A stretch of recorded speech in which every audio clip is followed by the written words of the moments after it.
Selamat sore Pak Diarse, bagaimana kabar Bapak hari ini? Baik-baik Pak Nyoman, senang bertemu Pak Nyoman hari ini. Saya juga senang hari ini bisa bertemu dengan Pak Diarsa. Kalau boleh tahu bagaimana dengan pekerjaan Pak Diarse hari ini di sekolah, lancar? Kastong karo Pak Nyoman, lancar hari ini walaupun sedikit lelah sih Pak Nyoman, karena dari pagi harus beraktivitas mengajar, kemudian ada sembahyang dulu juga tadi. Oke Pak Nyoman. Oh, berarti banyak kegiatan hari ini ya Pak Diarse ya. Oke, Mudah-mudahan kita semuanya dilancarkan. Nah, sesuai dengan janji kita kemarin, hari ini Pak Diarse katanya mau coaching sebentar.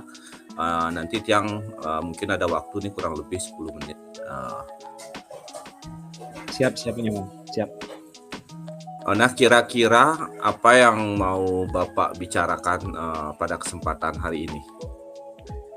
Jadi begini Pak Nyoman, yang ingin mengajak Pak Nyoman berdiskusi terkait pembelajaran berdiferensiasi sebenarnya.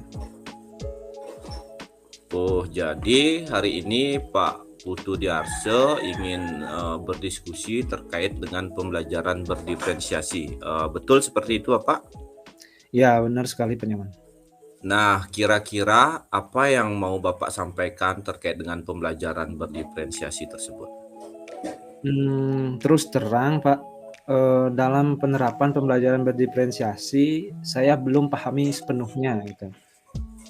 Memang secara teori, yang pernah beberapa kali membaca, kemudian mempelajari tentang pembelajaran berdiferensiasi tersebut. Namun, saya masih bingung dalam penerapannya di kelas, gitu Pak Nyoman. Jadi Bapak mengalami kendala dalam menerapkan pembelajaran berdiferensiasi, ya, di mana Bapak belum memahami secara sepenuhnya penerapan pembelajaran berdiferensiasi, walaupun di sini Bapak sudah belajar secara teorinya, kan seperti itu, betul nggak Bapak ya? Oke, benar Pak Nyoman. Nah, sekarang apa yang ingin Pak Diarse dapatkan dari pertemuan kita hari ini? Apa yang ingin Pak Diarse dapatkan kira-kira? Jadi dari pertemuan nanti, dari coaching kita kali ini, saya sih yang saya inginkan sih mendapatkan pencerahan Pak Nyoman, mulai dari ide-ide terkait penerapan pembelajaran berdiferensiasi di kelas. Karena pemahaman saya tentang pembelajaran berdiferensiasi terus terang Niki masih kurang gitu. Jadi dapat yang simpulkan bahwa hari ini Pak Diarse itu ingin mendapatkan ide-ide terkait dengan bagaimana cara Pak Diarse menerapkan pembelajaran berdiferensiasi di kelas. Kan seperti itu nih Pak Diarse? Iya, benar Pak Nyoman. Nah, menurut Pak Diarse nih, apa yang menjadi indikator keberhasilan dalam menerapkan pembelajaran berdiferensiasi di kelas? Indikator keberhasilannya nanti mungkin menurut saya gitu, yang saya sebagai guru ini supaya dapat mengidentifikasi kebutuhan belajar siswa, itu yang pertama. Kemudian nanti dapat mengakomodasi berbagai macam kebutuhan belajar siswa. Dan juga dapat menerapkan pembelajaran berdiferensiasi sehingga nanti kelas saya itu ketika suasana yang aman, nyaman dan menyenangkan tentunya bagi siswa sesuai tujuan tujuan pembelajaran kita sekarang gitu. Iya, Luar biasa sekali harapan ataupun indikator yang ingin Bapak capai terkait dengan pembelajaran berdiferensiasi. Jadi di sini dapat yang tarik kesimpulan bahwa indikator yang ingin Bapak capai nanti adalah seorang guru itu dapat mengidentifikasi, kemudian dapat mengakomodasi semua kebutuhan belajar siswa, serta nanti dapat menerapkan sehingga tercipta suasana belajar yang positif. Kan betul seperti itu Pak ya? Nggih, benar sekali. Nah, kalau semua indikator yang Bapak sampaikan tadi bisa dikatakan sudah ideal ini dan ada pada angka 10, kira-kira posisi Bapak terkait dengan pemahaman dalam menerapkan pembelajaran berdiferensiasi sekarang ini ada di posisi berapa Bapak? Jadi kalau yang menilai diri sendiri sih, kira-kira sekarang ada di posisi 6 Pak Nyoman. Karena kenapa? Karena saya sudah memiliki sedikit pemahaman tentang pembelajaran berdiferensiasi itu. Yaitu kalau menurut pembelajaran berdiferensiasi itu diterapkan untuk memenuhi kebutuhan belajar siswa. Tetapi, yang saya masih bingung itu bagaimana menerapkannya di kelas nanti, seperti itu Pak Nyoman. Oh ya, berarti sebenarnya Bapak sudah memiliki pemahamannya. Jadi sekarang ini posisi Bapak itu ada di 6. Kemudian Bapak ingin meningkatkan ke posisi 9. Ya, karena di sini Bapak sebenarnya sudah memiliki pemahaman terkait dengan pembelajaran berdiferensiasi, tetapi Bapak masih kebingungan bagaimana menerapkannya. Kan seperti itu. Nah, kira-kira Pak Diarsa ingin meningkatkannya tuh ke angka berapa? Kalau dia sih inginnya nih Pak Nyoman ya, inginnya biar semakin baik itu tentunya mencapai target 9 nanti Pak Nyoman. Jadi 9 itu jadi saya itu memiliki pemahaman yang pas, memang benar-benar pas tentang pembelajaran berdiferensiasi dan bisa menerapkannya di kelas, itu yang paling penting.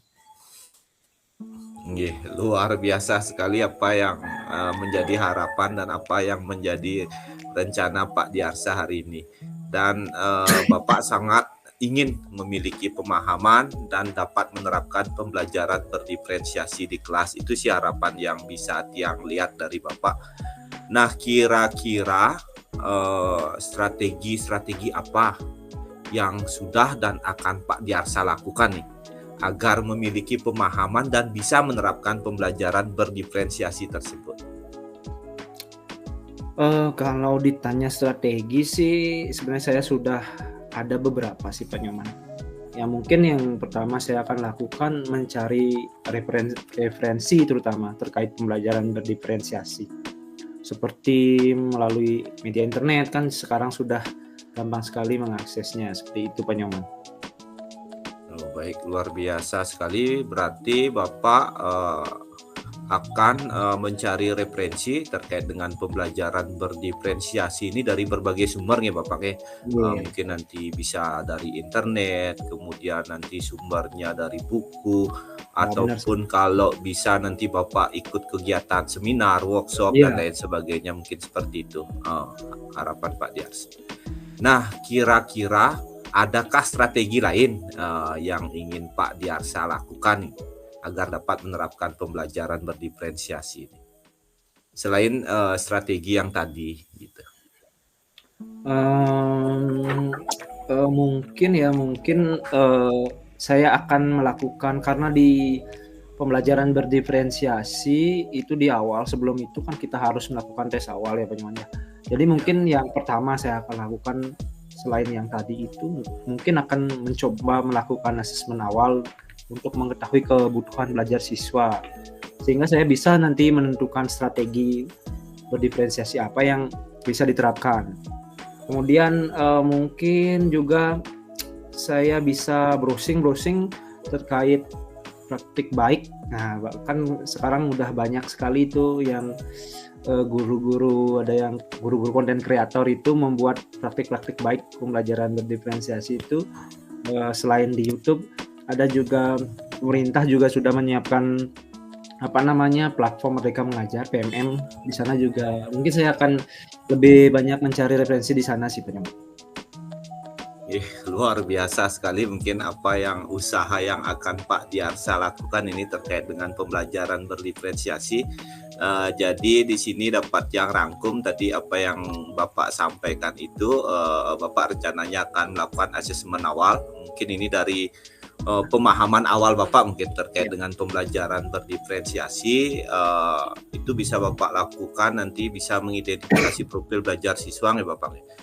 Kemudian nanti Bapak akan menerapkan strategi pembelajaran berdiferensiasi. Nanti Bapak mungkin akan menerapkan pembelajaran berdiferensiasi seperti apa gitu.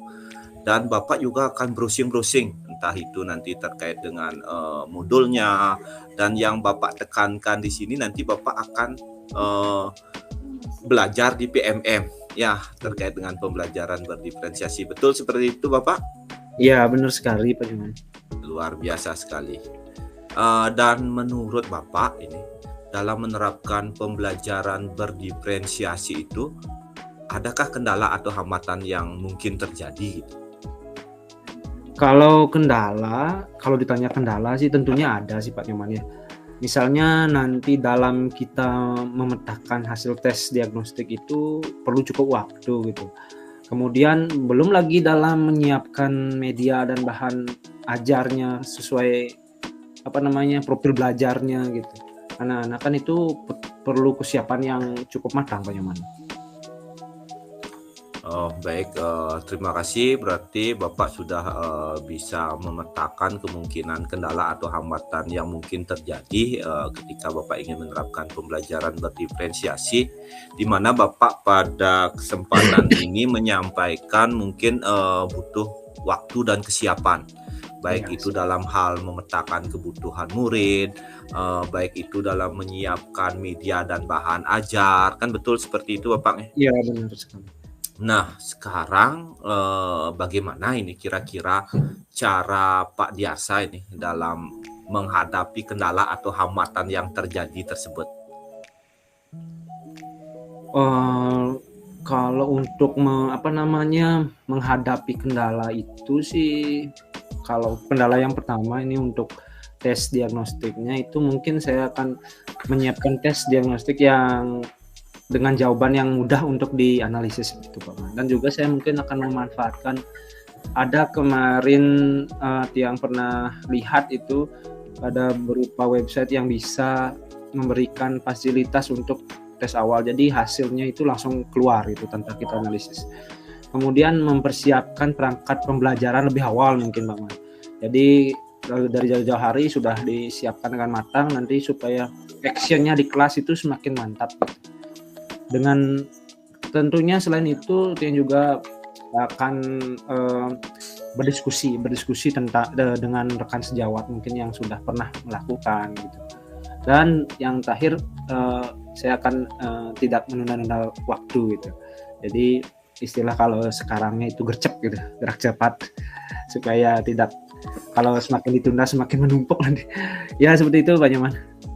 Luar biasa sekali apa yang ingin Pak Diarsa rencanakan terkait dengan kemungkinan terjadinya kendala atau hambatan yang terjadi. Di sini Pak Diarsa sudah memiliki strategi dan cara bagaimana menghadapi hambatan yang mungkin akan terjadi. Salah satunya adalah Pak Diarsa sudah akan browsing ini, tes misalnya tes terkait dengan pemahaman awal siswa atau tes diagnostiknya yang kemungkinan nanti akan cepat keluarnya. Kemudian di sini juga Pak Diarsa akan menyiapkan perangkat pembelajaran yang lebih awal. Kemudian Pak Diarsa juga akan mencari dukungan mungkin rekan sejawat di sini. Dan yang terakhir tidak menunda-nunda waktu sesuai dengan apa yang Pak Diarsa katakan tadi, gercep gitu. Luar biasa sekali Pak Diarsa. Kemudian bagaimana Bapak akan menerapkan pembelajaran berdiferensiasi di kelas sekarang? Kalau menerapkannya seperti yang sudah yang jelaskan di awal, ini mungkin yang pertama harus melakukan tes awal, itu yang terpenting. Kemudian saya akan menganalisis hasil tes awal tersebut dan memetakan kebutuhan murid gitu. Setelah itu baru saya akan merancang model pembelajarannya yang sesuai dengan kebutuhan murid saya gitu, dari hasil tes tersebut.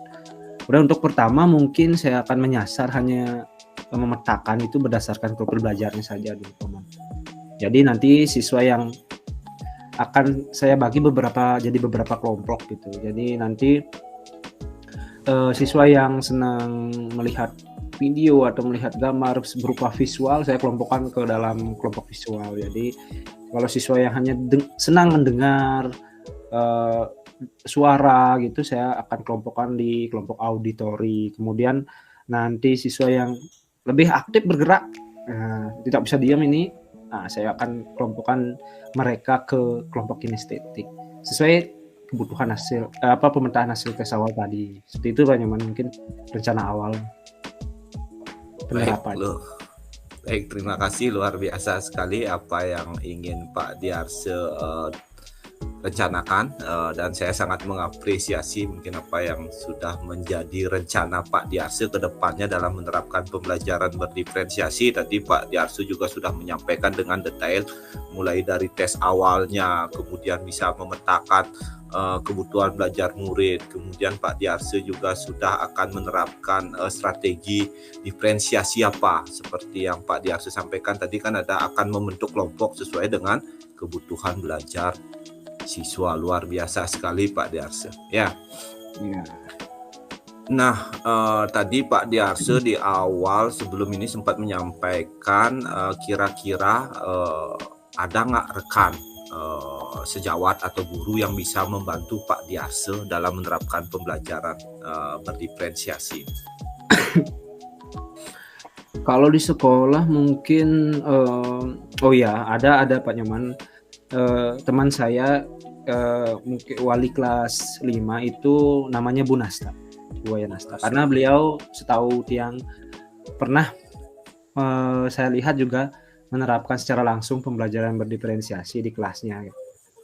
Kemungkinan saya juga akan banyak sharing sih sama beliau terkait pembelajaran berdiferensiasi ini gitu. Oke. Baik, jadi dalam menerapkan pembelajaran berdiferensiasi ini Bapak akan meminta bantuan sama teman Bapak yang bernama Ibu Nasta tadi nggih? Iya benar, Bu Nasta. Nah, kapan Pak Diarsa akan lakukan ini? Mungkin minggu ini saya akan sudah mulai rancang itu Pak Nyoman, dan mungkin secepatnya juga saya akan sharing-sharing bersama Bu Nasta, karena saya lihat beliau memiliki kemampuan di dalam menerapkan berdiferensiasi ini. Jadi secepatnya Pak Man, kurang lebih minggu ini saya akan laksanakan actionnya gitu ya. Luar biasa sekali, sangat gercep sekali nih. Dalam 1 minggu sudah akan melaksanakan, dan mudah-mudahan di minggu-minggu ini Bapak sudah bisa melaksanakan pembelajaran berdiferensiasi. Dan sekarang bagaimana Pak Diarsa akan menjaga komitmen kita ini? Kalau ditanya komitmen sih, tentunya komitmen saya sangat tinggi dan besar gitu Pak Nyoman. Ya, tentunya saya akan berupaya memperdalam pemahaman saya tentang pembelajaran berdiferensiasi, kemudian dapat menerapkan di kelas dengan kontinu dan konsisten. Itu sih yang terpenting. Dan bahkan nanti kalau saya sudah mempunyai kemampuan yang cukup, itu saya akan berbagi dengan teman-teman supaya tidak hanya saya sendiri bergerak di sekolah. Kalau sudah punya ilmu, mari kita sharing, kemudian kita ajak bergerak bersama-sama gitu. Seperti itu Pak Nyoman. Luar biasa sekali, dan saya sangat mengapresiasi apa yang menjadi komitmen Bapak terkait dengan pembelajaran berdiferensiasi hari ini. Di mana Bapak juga menyampaikan di sini kalau seandainya Bapak juga sudah memiliki keterampilan bisa menerapkan pembelajaran berdiferensiasi, Bapak juga akan mengimbaskan ke rekan-rekan guru yang lain. Luar biasa sekali. Nah, kira-kira apa yang Bapak dapatkan ini dari sesi kita hari ini? Wah, banyak sekali yang saya dapatkan dari diskusi kali ini Pak Nyoman. Mulai dari saya semakin yakin dan percaya diri sih akan bisa menerapkan pembelajaran berdiferensiasi di kelas. Karena tadi secara tidak langsung Bapak sudah mengarahkan saya untuk menyusun strategi yang dapat saya realisasikan nanti dalam pembelajaran di kelas itu sih. Terima kasih, luar biasa sekali usaha Bapak, memang sangat luar biasa, dan mudah-mudahan Bapak bisa mewujudkan pembelajaran berdiferensiasi di kelas. Nah, kita sekarang ini sudah ada di sesi terakhir ini Pak Diarsa. Apa yang Bapak rasakan sekarang? Yang saya rasakan tentunya senang Pak Nyoman ya. Kita sudah melakukan coaching hari ini, kemudian karena selama diskusi tadi saya juga mendapat pencerahan yang sangat banyak untuk menemukan ide-ide untuk penerapan dari pemecahan dari masalah saya selama ini gitu. Jadi itu sih Pak Nyoman, senang sekali. Baik, luar biasa sekali, dan saya juga senang bisa berdiskusi hari ini dengan Pak Diarsa. Ya, bagaimana kalau kita bertemu minggu depan lagi, dan Tiang juga ingin dengar ini cerita Bapak, bagaimana Bapak menerapkan pembelajaran berdiferensiasi di kelas. Dengan senang hati Pak Nyoman. Siap-siap nanti kita. Baik Pak Diarsa, terima kasih atas pertemuan kita hari ini. Mudah-mudahan dapat bermanfaat untuk Pak Diarsa, begitu juga dengan saya sendiri. Terima kasih juga yang ucapkan kembali kepada Pak Nyoman atas ilmu tadi dan juga pencerahan dari Bapak, sangat luar biasa. Ya Pak Diarsa, sampai ketemu kita minggu depan ya. Iya Pak. Itu semua.